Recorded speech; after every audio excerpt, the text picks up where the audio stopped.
Hello, everyone, and welcome to our third webinar from our mini series of WMBD webinars that we are hosting bi-weekly every other Tuesday. Today, we will be talking about sharing some options for educational activities that you can do for your World Migratory Bird Day event this year, even if even if you have to do it remotely. So just give you some options of things that we can still do. My name is Barbara. Let me introduce myself. Sorry, and I work with Environment for the Americas. And if you have any questions, you can write them in the question box, and we can get to them at the end of the presentation. And I will also have our contacts at the end of the presentation. And if you want, you can also just email us your questions or comments or anything. So we can begin. So again, thank you for being here, joining us, and we invite you to continue to celebrate World Migratory Bird Day. We know that the official days for celebrating WMBD are usually the second Saturday of May for North America and the second Saturday of October for Latin America. But right now, for the spring celebration, we might be having some problems with hosting an event. I know a lot of events have been canceled, but it's okay because even if you're planning an event right now and these days are not working for you right now, don't worry because we can still celebrate 365 days out of the year, and we can also come up with different alternatives for still sharing our love for birds and their conservation. So we do know that right now it is time to be responsible and stay at home. So we don't want to promote, hosting big events and having a lot of people get together right now. So we are supposed to be home and to help stop the spread of COVID-19. But it doesn't have to be bad news because we can still use, different platforms, different ways, and just get creative, and we can still go outside for sure. That's certainly an option that is always free and available, and enjoy birds in nature. And even if you don't go outside, we can still celebrate from home. And how can we celebrate from home if you can or can't go outside? What can we do to celebrate World Migratory Bird Day in spite of all the things that are happening at the moment? You can celebrate using any of these platforms. They are becoming increasingly popular at the moment. You can use platforms with social media like Instagram, Facebook, Zoom, YouTube. You can have meetings. You can show a presentation. You can just continue to share our unified message, our conservation message with the general public. And we will have the next webinar will be about how to promote these events virtually so you could get a diverse audience to participate in your events, even if they are virtual. So you can also join us in our virtual programs. We have adapted our programming this year to offering more of these virtual programs like this one that we're on right now. We're doing bi-weekly webinars every other Tuesday about ways to celebrate World Migratory Bird Day. We're also doing every Thursday a story time, which is more focused on younger kids. And it's been very successful. We've had a lot of great responses. And we do have a new tab on our webpage called Birthday Live, where you can find more resources. We're going to have a virtual festival, we're going to have different trainings. Next week, we have a training on how to host a virtual festival, if that's what you're thinking to do. Um, and we'll have the following week we'll have the fourth webinar of this series. We're also gonna be starting a new program, a new virtual program, which is for adults, not like story time for the kids, but a bird book club for adults. And on May 7th, we have our first one, and you have a chance to talk about this book, the Bird Love book, and it was written by Winfei Tong, and the author will be there to talk to us about the book, and it's gonna be really cool. And story time, the next one is this Thursday. We will be talking about, or we will be reading the book, Raven and the Moon and the Oyster Catcher. And we do have two sessions every week. We have one in English and one in Spanish. So if you wanna, also take this time to practice a second language or learn a second language, you're also welcome to join us in both sessions. So these are some of the things that we are doing to kind of adapt to the situation, and everything is readily available for you on our website. We can still share about birds migratory routes and their importance. The American flyways. We can talk about the importance of more than ever. I think the theme of this year really fits well with the current situation. Birds connect our world. I think more than ever because we were kind of sort of being forced to do more things virtual too, so we can connect with even more people across the globe. Like we when we have these presentations, we have people from all over Latin America, from the Caribbean, from Canada. Last story time we had somebody joining us from Ireland. We have people in Israel, so it's actually been very great. So we've trying to make the best of the situation, and still sharing the message that we want to share with everyone. You can still share about the challenges that the birds face in their migratory journeys. This is something that is a recurring topic for us. We always talk about the threats of plastic use, the threats of bird collisions with windows, cats that are left outdoors, climate change, deforestation, habitat loss. So this on the side here, we have it's a conservation calculator, and it's something that we offer at Environment for the Americas.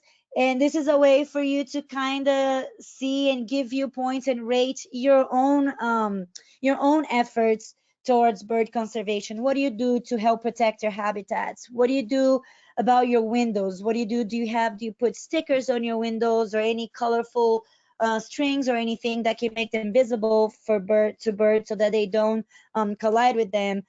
Cats, do you have cats? Do you keep them inside? So these are all just interactive ways that you could use, and you could kind of play a game and have other people rank their efforts and see who ranks the highest, and you can compare total scores and see who's doing the most efforts and where you could do better. So these are just different things that you can do to interact with people and to continue to share the message and to talk about this. We can still share our conservation theme for this year, which is Birds Connect Our World, meaning we're exploring the different tools and technologies the scientists use to study bird migration. We have from radio telemetry, which is a technology that's made out of three parts: a transmitter, antenna, and a receiver. And with that, the transmitter is attached to the bird's back, and then the antenna captures a radio signal, and then the receiver transforms that signal into a beeping sound that gets louder the closer it is to the transmitter, which means that the bird is closer. So this is one of the ways that we're looking at how scientists track birds. Citizen science, which is a way that everyone can be a part of, the efforts to learn about bird migrations. Everyone can share the observations on platforms like iNaturalist, Journey North, Hummingbird Highway, and eBird. Night calls is another way that we can track bird migrations. Using satellites and microphones, researchers can record bird sounds that they hear, and then they use these sounds, these recording. They use a software to identify the species from the recordings. This helps a lot of scientists know what, for example, one of our focal species, the yellow-breasted chat, they use this technology to understand and learn what are the species like to migrate with them when in their journey from the United States all the way to Canada and Mexico and Central America. Bird banding is another one that we'll be talking about today too, and we'll see the importance of learning about it and of this tool, this bird tracking tool.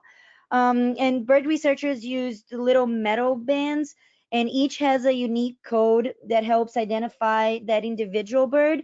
And each time that bird is captured, whoever scientists or even the general public can learn more about their age, their health, their habitat use. I'm gonna have in one of the next slides a way that if you ever do find a bird with a band, how you can report that and you can learn more. You yourself can learn more about that specific bird. Weather radar is another technology used to track bird migration, and it is the same technology that we use every day to detect movement of drops of rain or hurricanes coming. So the same technology can also indicate the location of moving birds. The same way it can locate, drops of rain in the atmosphere, it can also identify moving birds. You also have real-time GPS or like satellite geolocators or tags. So these tags are attached to birds and they send signals to the satellites that orbit the Earth, and they provide a very accurate location of that bird. This way, the bird doesn't even have to be captured again once they have the tag. The information is gathered in real time. And then you also have light level geolocators, which is a tracking device that you also attach to the back of the bird. And these devices use daylight, so it's kind of like even like a little mini solar panel that they use to estimate the location of the bird. They use sunrise and sunset data, and they can tell the relative time of noon and midnight to assess the location of the bird that has the geolocator. So another way that can keep us connected around these days, around these times, is just sharing stories. There are so many incredible stories that we can learn, and this also brings us back to our theme, Birds Connect Our World, and the importance of learning about the different technologies that we use to track birds. So all of these stories that I'm gonna mention now can be shared because of bird banding. So for example, Wisdom is a 69-year-old Laysan albatross. It's a seabird. She is actually the oldest confirmed wild bird in the world and also the oldest banded bird in the world. She was first captured and banded in 1956 by the US Fish and Wildlife Service.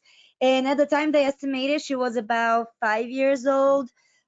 Since then, she's continued to return to the place where she was first found year after year. And in 2014, the Fish and Wildlife found out that in spite of being 63 years old at the time, she laid an egg. She was 63 years old and she laid her 36th egg. Another very incredible story that you can find online and you can read about, because these are all very popular specific birds, is the moonbird, which is a red knot who is 25 years old, called B95. So the albatross is Z333, the moonbird is B95, and these names come from the code that's in that unique band on their little legs. So the B95 or moonbird was born around 1993, and he's celebrated all over the globe for being the oldest known member of the species, the oldest known red knot that has been tracked and ever learned about. So his nickname is Moonbird. It's a very cool story because its annual migration along the Atlantic Flyway from the Tierra del Fuego in South America all the way to Canada, to the Canadian Arctic, but more specifically, having total exceeded the distance to the moon. So this little bird flies approximately 20,000 miles a year. And these are all incredible stories that, again, you can learn about online and you can share with everyone. And these are stories that we can share with everyone because of, because scientists have been tracking them and because of the bird banding technology. Well, not technology, but this method, this tracking tool.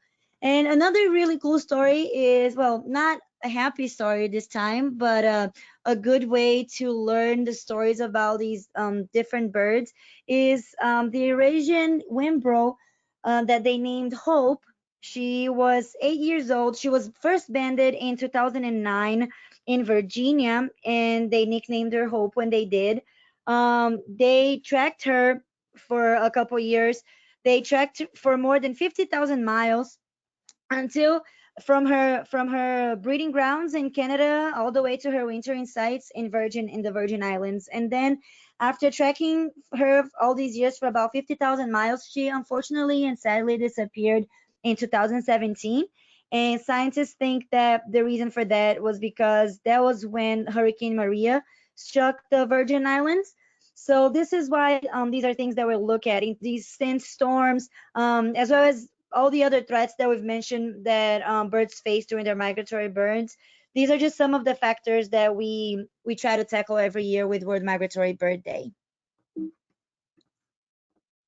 Oh, and here's the link that I mentioned too, that if you click on it, if you ever walking on the beach or anywhere and you come about a bird that has a band, you can report it, and that way you are, practicing citizen science, because you can help scientists know where that bird was last banded, where it is now, so where has it been, from then to now. So this is a cool way to be a part of the efforts, the conservation efforts to that bird. So you can do it yourself. And when you do this, you also can learn yourself about that specific history of that bird, where it's been, where it's likely to go after that. So very cool ways to be involved in the conservation and sharing this the message of, taking care of birds, helping protect them. You can share about the 2020 WMBD focal species. So every year we choose, with the help of the general public, we choose 12 species that represent what we're trying to convey that year. So each of these species represent a different tracking technology that's used to track them, and a different method that's used to track them, and how learning about these different technologies helps us understand more about their population declines, about their migration, and about things that we can do to help them. And you can learn about them on our website. We have a lot of resources on our website, including resources like these. These are infographics that we have for each of the 12 species that talk about the threats that the species specifically faces, conservation actions that we can all take. For example, here we have the Arctic tern, and some of the threats include climate change, overfishing, because these birds actually have the longest bird migration route on Earth. They fly from pole to pole twice every year. So you can imagine climate change being a big threat, because of, obvious reasons, because one of their distribution, part of the distribution range is in the Arctic and Antarctic. So we can all try to take action to reduce our emissions, save energy, plant trees to reduce deforestation, and all the other actions that we can take to fight climate change. Overfishing is also a problem, because that's what they feed on. So better management of open sea fishery helps prevent overfishing and bycatch. So we talk about each tracking method that each of these species that we use to track each of these species. The Arctic tern in particular, we use light level geolocators that I mentioned, analyze light from sunrise and sunset to help track their migrations across the globe. You can learn about the distribution range, where they're usually during the summer, where they're usually during the winter, and you can share all of these things during your programs, your virtual programs. You can have those things available for people to use and to share as well. Other things, other activities that we can do, either with our family at home, and we can share it via social media, and we can share it via YouTube. We can still do a lot of arts and crafts, and that's a good way to keep, that message going, and just be creative with your time. You don't have to go out and buy materials. You can use, for example, you can make little birds out of recyclable, reusable materials. Like these are little containers, like yogurt containers, which you can either fill it up with sand or rice or anything to make it heavy, and use it as a paperweight. You can use it as a pencil case and put like light pencils inside for your desk. And you can just get really creative. You see you have a little the beaks were made with just paper, and everything very easy to make and basic and super cute. You can see the owl and you can, just try to be creative and make your favorite species of birds. You can also do paper birds, and if you don't know how to do it, there's a lot of tutorials online on YouTube that you can learn how to make all sorts of origami. You can learn how to make hanging birds made out of card box. And these are just a plethora of different arts and crafts that you can find online, that you can do with your family, just again to keep the message going. You can get creative. Use old rolls of toilet paper to make makeshift binoculars. You can make a sock puppet in the shape of a bird, and you can create a little skit and that you can present, and you can record it, you can present it live, you can present it, in your home with your family. Um, we can make art with household items. This one here is something that we made in our last story time, in the Spanish session. This is a hummingbird that was made with just caps, bottle caps, and a spatula and a broken pan. So things that you can find at home and just be creative. If you joined us last Thursday for our story time, we did a similar activity for the English version too. We just used a bunch of different household items like forks and spatulas, and it was really really cool. We got a lot of good responses from the kids. They really enjoyed it, and their arts were really really beautiful. So continue with the theme of reducing, reusing, recycle. We can just, enjoy the time, seize the moment where you're all home, where there's not much to do. You don't have to go out and buy materials. You can make notebooks with recycled paper. You can make a bird feeder like the one you have here with just a simple plastic bottle. And here they have a wooden spoon, but you can have something else to use in substitution for that. You can make planters out of plastic bottles too. You can start your own little. I just started my a little indoor herb garden now that I have a little bit more time. So a lot of different things that you can do to use your time and continue to think about protecting birds and sharing that message with everyone. More resources that we have in our website. We have these coloring books with different activities for kids, and we do have a lot of other activities available on our website too. You can play a migration game and see. You can have different people do it at the same time and do kind of like a little race. This is the migration route for the purple martin that we have available in our resources. And again, you can participate in citizen science projects that involve the community. Even if you are not within a big group, you can still collaborate with these projects. You can explore, document, record, share, inspire and motivate others to do the same. Again, you can use platforms such as iNaturalist, Journey North, Hummingbird Highway, and eBird are some of the platforms that you can use to share what you find and assist in the efforts of bird conservation. Another really cool thing that you can do, that also involves our theme for this year, the different uses of different technologies to track birds. Icarus is a tracking technique that uses satellite and satellite transmission to track all animals, not even just birds, all animals around the world.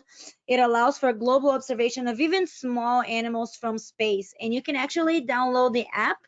You can download the app. It's called Animal Tracker, and that's a free app that can be installed on your smartphone, and you can have it for Samsung, for iPhone, for all types of smartphones. And it enables anyone to document their own animal observation. And if you go there, you can also see what animals are around the area where you are in at the moment. and you can see what's around you, and you can also report what you actually see. So you can find out more about the Icarus technology as well as the animal tracker app on the Icarus website. That's there, icarus.mpg.de. Oops. You can take advantage of our organizer's guide. Is fresh off the press, hot off the press. I think it was finally posted on our website a week ago or 2 weeks ago. And in this organizer's guide, you have a lot of different activities. Some of them were created, in the with the intention of it being presented at a festival, but some of them you can still take advantage of. We'll have like matching games and things that you can still play at home and or play with other people virtually. And we have a lot of other free resources on our website as well, on migratorybird.org/resources. If you go there, you will see a lot of resources. We're trying to keep it updated. Today we are updating that page that I mentioned earlier, the World Migratory Bird Day live. And you can just always, if you always come to our website, we are updating this today to put all of the new activities, and you can just be always on the know of everything that we are doing. Next week, like I said, we'll be hosting a training event for hosting virtual events. So do join us for that. Um, and of course, whatever you do, you can always share. You should always share on social media, so that way, when we share whatever we're doing, whatever efforts we're taking, we always motivate and inspire other people to do the same. So you can either share to directly to our social media on Facebook at Environment for the Americas, Instagram at EFTA underscore birthday, or Twitter also EFTA underscore birthday, or you can share on your own social media and use these hashtags: World Migratory Bird Day, WMBD 2020, Birds Connect the World, Bird Day, Tracking Birds, so that we can see it and we can share it too. And this is all for this. Again, these webinars are being offered every 2 weeks. The next one will be on April 28th, and it will be about how to attract diverse audiences to your event. It's gonna be especially focused on how to promote virtual events, if this is the case, what we're trying to do at the moment. This week we have story time on Thursday, and next week on the 21st we will be having the virtual festival training. So do just check us out on our website, because we're gonna have that updated weekly with all of the new events that we have. And yeah, if you guys have any questions, you can either ask in the question box now, or you can also email us at info@americas.org. You can go on our website and find all the resources that I mentioned. If you have any questions, comments, any ideas that you'd like to suggest that we should be sharing with the public, something that we're not doing, you can email us personally, or you can, just be in touch with us. If you're not in our mailing list for our newsletter, you can also send us an email asking to be added to the newsletter. And that way, every Tuesday, we send out a newsletter with all the updates for the week and anything that's new at EFTA and around the world. We are following and monitoring the COVID situation closely. We are hoping, just like everyone, that things go back to normal as soon as possible. And just don't forget, though, that if your event got canceled, there are still other ways that we can celebrate migratory birds, that we can share our conservation message, and that we can still be connected. And yeah, I want to thank you all for joining us today. This presentation and all the other presentations will also be on our YouTube channel. That will be on that page that I showed you guys, the Bird Live, the migratory bird day.org/bird day live. So all of these resources will be available there for everyone who wants to whoever, anyone who missed this or anyone who wants to see the presentation again. So thank you so much for joining us, and we hope to see you again this Thursday, next Thursday, next Tuesday, and at all of our events. Thank you so much, and have a great day, everyone.